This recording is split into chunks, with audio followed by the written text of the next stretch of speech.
it live.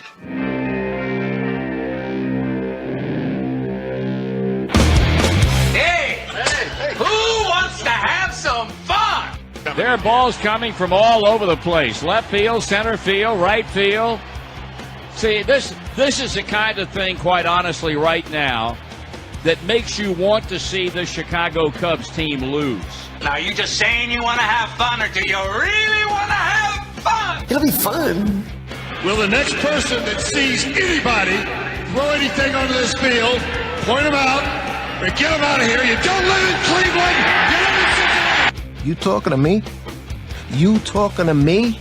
That is the farthest thing in the universe from the truth. Hello, everyone, live. It's the Dan Scott Show. And right there is your host, Dan Scott. All right, good morning, everybody, and welcome to the Thursday edition of the show. I am Dan Scott. Good to have you with us as we get things underway here. That is Forrest Stulting, and right in the middle of us is Furman offensive coordinator Drew Cronic. The Paladins get set to host ETSU on Saturday. It's the second home game of the year, second conference game of the year, and it's all SoCon play from now on. How are you, sir? Oh, doing well, man. Hope you are too, Dan. We've got 4 interviews on today's program, so we're going to be moving at warp speed. Hopefully you'll learn something, and we'll just kind of try to stay out of the way and let the guests do all the talking. But Drew Cronic now, Chad Staggs, defensive coordinator, right behind him, Billy Davis, not Billy Brad Davis, as it says on the Facebook feed, and Doug Allison, who is jam-packed today. Yeah, Dan. who's like going to it. be dropping the answer to the trivia question on us. Anyway, Drew Cronic, how are you, sir? Doing good. How are you guys? We are okay, I think. We got a pretty view up here. Yes, we do. We do at that. Let's jump right into it because I know our time is kind of limited. Let's start by just getting your impression of where this offense is after 4 games right now, as opposed to maybe where you thought it would be coming into the season.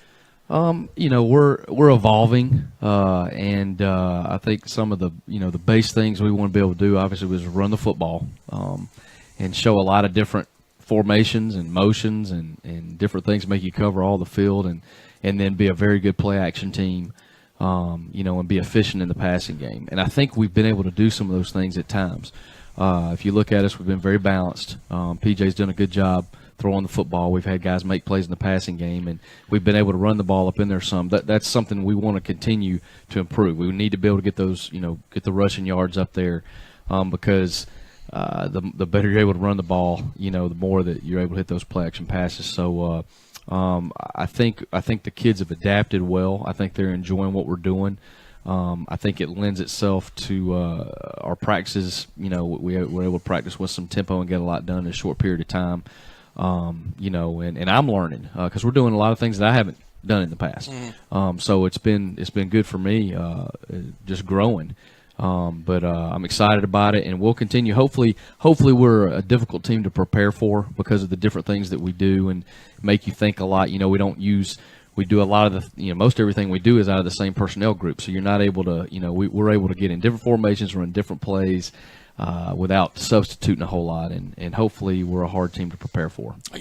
One of the things Clay mentioned, and it's just kind of my memory sparked when you said that you're learning. Mm-hmm. He mentioned to me last week and even the week before that it takes time for the coaching staff game situations to get where everybody's thinking the same thing. Sure. Because, and I think maybe the fans kind of take that for granted a little bit, but this is a staff that's never worked together before, so you don't exactly know what Clay may be thinking in a certain situation, but this time next year, maybe later, even this time this season, you will. How does that work? How does that dynamic work? Well, I first of all, I really like our staff. Yeah. I think we work well together, and I think we're to have only been together for a short period of time like we have. I think it's moving forward, very well because.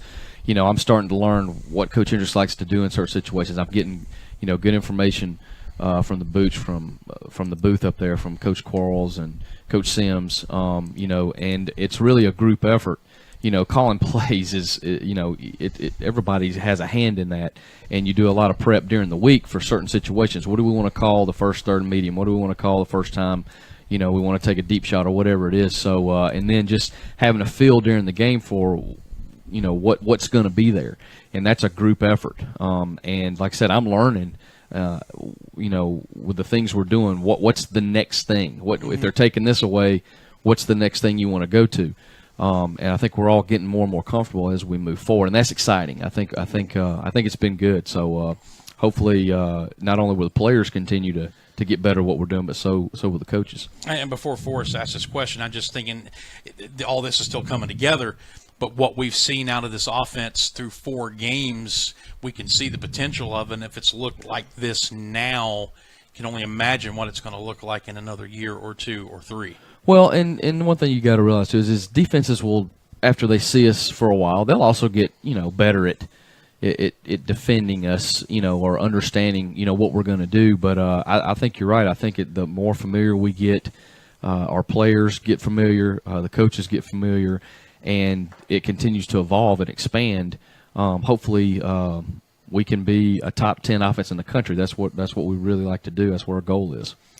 Last week we saw Cam Burnett kind of have a big play, and then Devin Wynn's also done some good things on offense too. How have they kind of come along as freshmen? Well, we're excited about those 2 kids. Very talented. Cam made some play, and Cam makes plays in practice. Cam is going to be a really, really good football player, and we, the more you see him, the more you want to try to get him the ball. He's a big, fast kid who's very intelligent, great kid, hard worker. And he has definitely added some things to the offense. Devin Wynn, same thing. He's learning and trying to get familiar with everything, but he can definitely run the ball and do some things. He actually catches the ball really well out of the backfield. Mm-hmm. So those guys, you're probably going to see those guys more and more as the season goes along as they get comfortable. How big is it to kind of have 4 or even 5 running backs able to play at multiple positions back there in your triple option offense? Well, it allows us to not have to substitute when a guy, like Darius Moorhead can split out, but it can also be a tailback. Mm-hmm. You can move him around, you can give him the ball different ways, and you don't have to substitute because a lot of defense coordinators make their calls based off of whatever personnel package you have in the game. Well, right now, for us, it's the same personnel package most of the time. So it just makes you more versatile and makes it tougher on a defense coordinator to get a beat on you.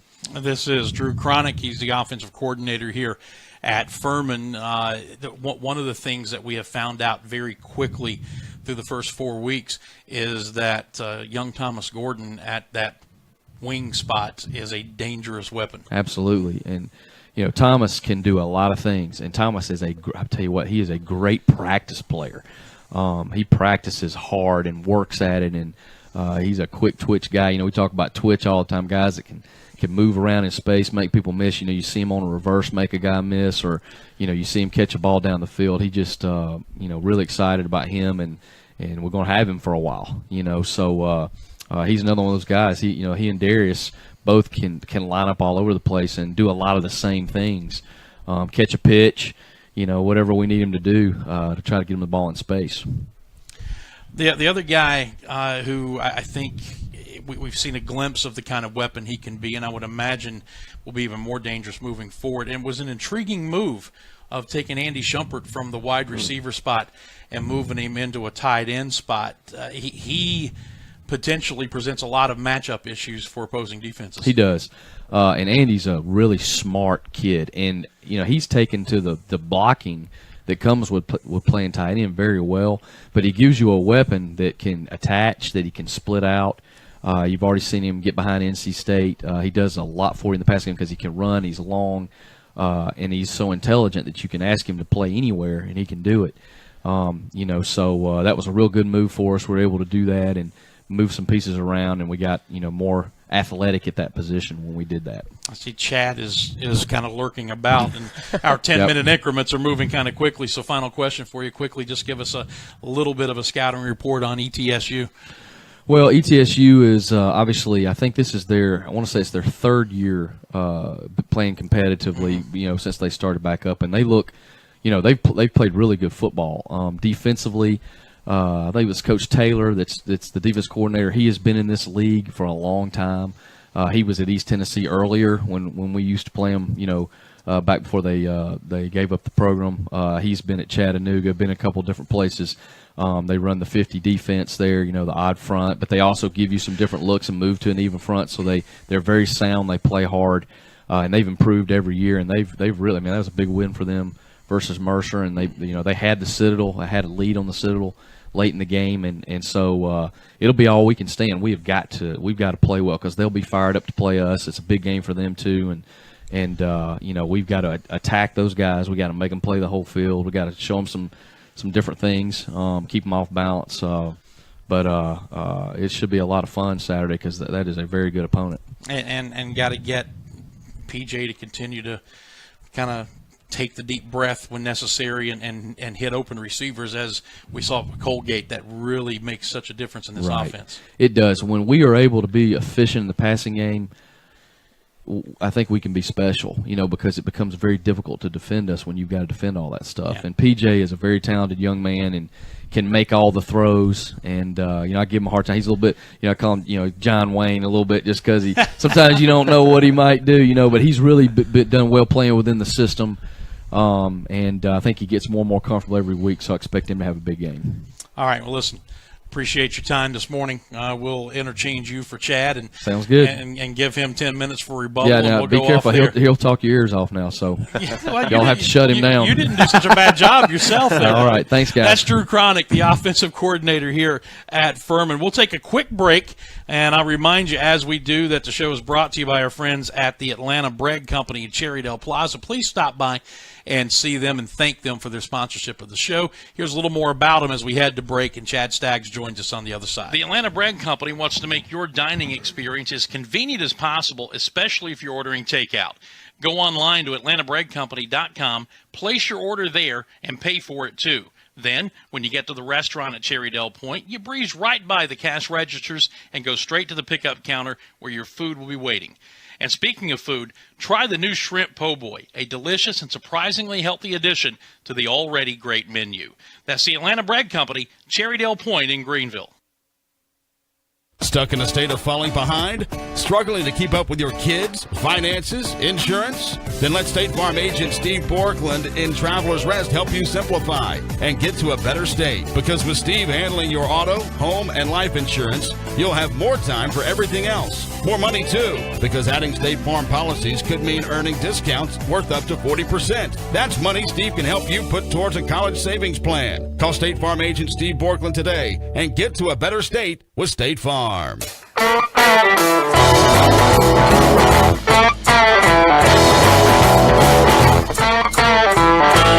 right. Welcome back to the show. We are moving at warp speed here right out of the gates this morning. Our thanks to Furman offensive coordinator Drew Cronic for joining us. And as I jokingly told both these guys, the next guy gets 10 minutes for rebuttal because he's on the other side of the ball. It is Chad Staggs, Furman's defensive coordinator, again, as we preview the ETSU game coming up. How are you, man? I'm doing well. We're just grinding. Got all these young guys, trying to get them in the right spots, but it's been fun.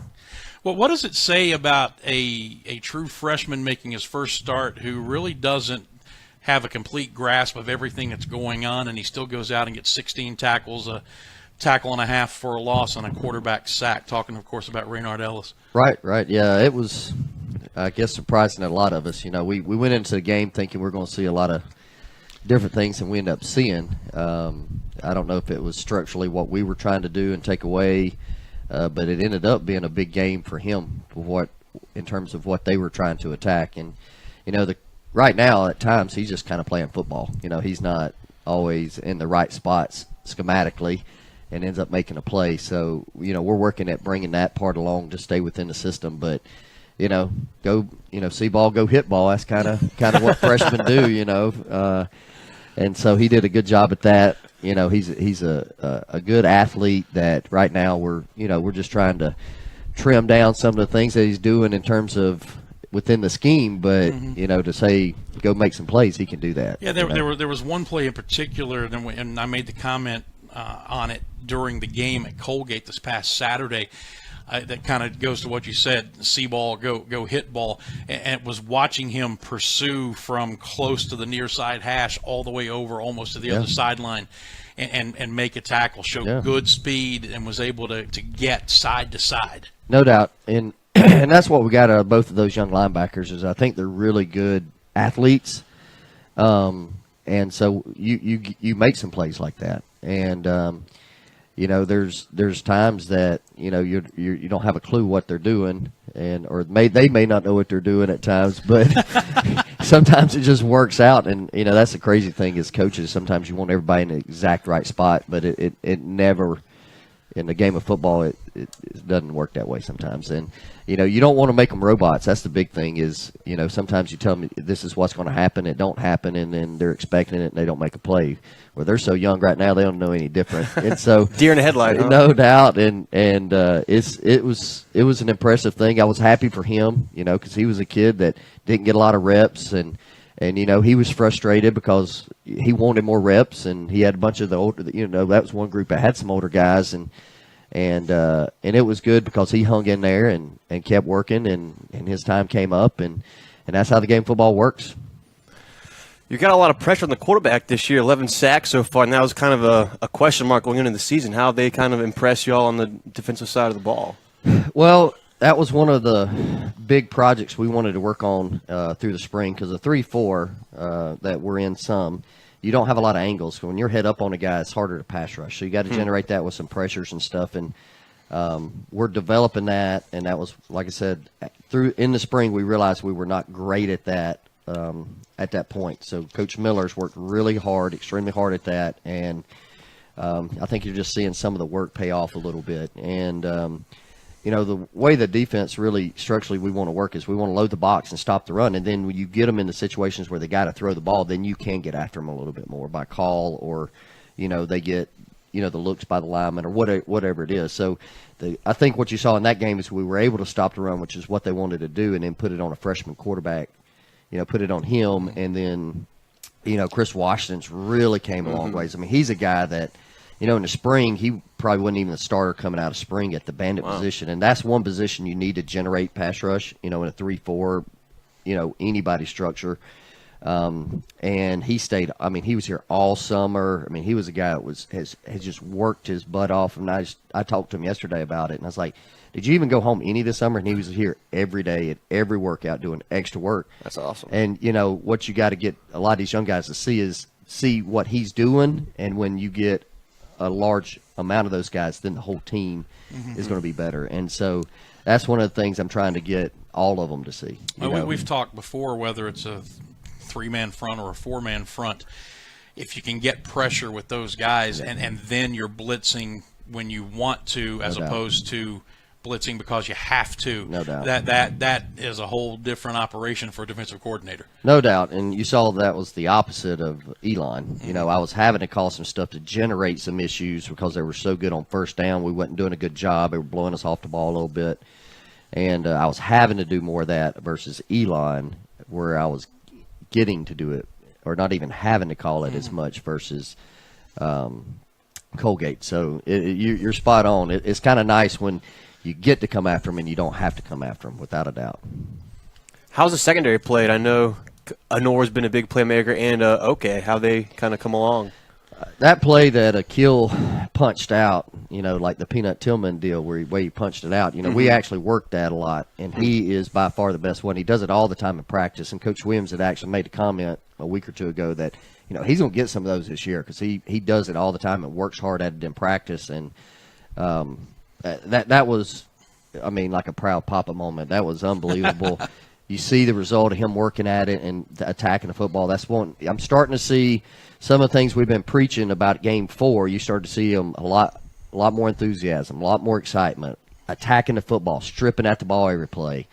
You know, and I think that comes with knowing what you're doing. When you know what you're doing, and now you're playing instead of having to think about what you're doing, and you're not thinking about, okay, I'm just going to tackle the guy. We want to tackle him, but we want to tackle the football. And I think that was a play that showed. I think Akil's a great player. I think he's playing really well. Brian's playing really solid. Brian actually going into the last game, I told Brian, I said, this is, way it's fit and the way we schemed it, I really think you're going to have a big game. And I didn't think, the Strongs would have, and they probably didn't have as many tackles because of the way we were loading the box with Brian.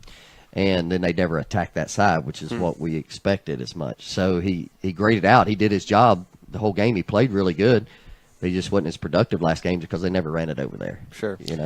Chad Staggs, defensive coordinator here at Furman, joining us on the program today. Billy Davis coming up next, and then Doug Allison, the Furman soccer coach, will join us in the final segment of the show. So ETSU is this week's opponent. We're finally back home for just the second time this year. And if the close loss to the Citadel wasn't enough to get people's attention, I think the upset of Mercer last week and coming back from a double-digit deficit in the fourth quarter definitely did get people's attention, especially certain defensive coordinator maybe. Yeah.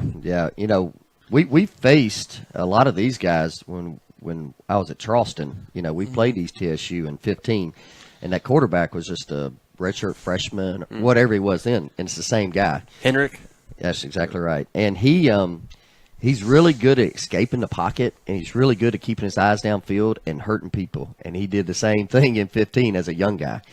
So this is an older team now than it was then, and yes, looking at it before the season, a lot of people, fans might say, "Oh yeah, we can beat them." Well, you don't know from year to year what's going to happen, and so they're a good, solid team. They're coached well. They're very aggressive. They play with a chip. They do all the things that good teams do. So, I don't. It wouldn't have took them beating Mercer or them to open our eyes, because when you pop on the video, but. They're playing well. They're getting turnovers on defense. They're setting their offense up in the red zone. So what they did to Citadel, what they did to Mercer, and it really helped them. So, we got to be better in that situation where we were 0 for 2 in Elon and under the turnovers, unfortunately, for offensively we had them. But, that's what we do. We go in and we stop them. And just give us a yard is what I tell them. If we turn the ball over, just give us a yard to keep them out of the end zone. And we didn't do that. So we did a better job against Colgate. And we got to do a good job if that happens against ETSU. Forgot to ask Drew this, and I'll ask you, and if it puts you on the spot, I apologize. But the turf here at Paladin Stadium has been a topic of a conversation for a long time. And the company Shaw came in, I think, a couple of weeks ago and spent just about a week here and did almost a complete refurb job on the turf. You guys practice on it occasionally, I know. Right. What's the difference like now as opposed to what it was at season's beginning? It's a lot better in terms of it's not as spongy. There was so much black rubber on it that it was almost like your own sand, and then you go to Colgate, and it was worse than what ours was before they did it. It was almost on sand if you walked on it. It was very strange because you expect a turf field to be a fast track. You expect it to be better than grass because you're getting better footing and it's a little harder. But we're excited about the new surface for sure, or the refurb of the new surface. And, we want to use that to our advantage. We want to play with speed. And so we are excited about the new surface. And I think everybody is, and those black pellets are pain in your shoes too. You come out off the field after practice and you had to dump them in the trash can. Now you don't have to do that. Well, so that's a plus too. I think Clay told me they took 300 fertilizer-sized bags of those black pellets out. So right now there are 300 bags of black pellets without a home. And fortunately, their home is no longer Paladin Stadium. Well, Clay, it was really funny. He walked down to the field and came to the locker room. We hadn't been to the field yet. He said, those 300 bags of black pellets, I'm pretty sure they brought them up here to Colgate and threw them on their field. So we know where they went. Yeah. So maybe they do have a home. Yeah. They went somewhere because there were a bunch on that field. It was really soft.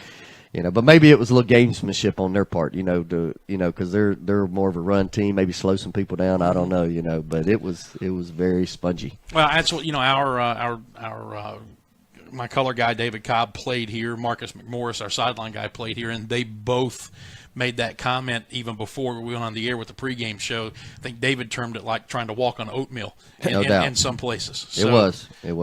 It's better, I guess, if you hit the ground and get tackled. There you go. A little softer. Education, I mean, it's an academic school, so they wanted to protect against concussions. I would assume that like would those be foam pillows, they just absorb your body. That's their story, and they're sticking to it. maybe so. Chad, thank you, man. Thanks. That's Chad Staggs. Stay tuned. We'll be back after the break with Billy Davis.